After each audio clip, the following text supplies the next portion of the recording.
Good morning guys, in front of me is iPhone 16e and let me show you how to change wallpaper. So this is our current wallpaper. To switch it, just open the settings, then find and select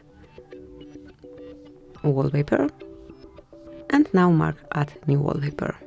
So as you can see, you've got several options. You can pick something from your own photos, you can create photo shuffle, you can add live photo as a wallpaper, you can create emoji wallpaper, color wallpaper, astronomy wallpaper, or weather wallpaper as in previous versions. So just pick the one that you want to apply.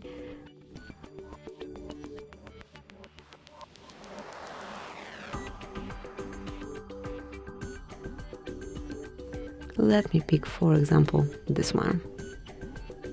And now mark on add. And then decide if you want to set this photo on both home and lock screen. So in that case, just mark set as wallpaper pair, or if you wish to customize home screen separately, but let me choose this first option. And that's it. As you can see, here it is. Thank you for watching. Please subscribe our channel and leave the thumbs up.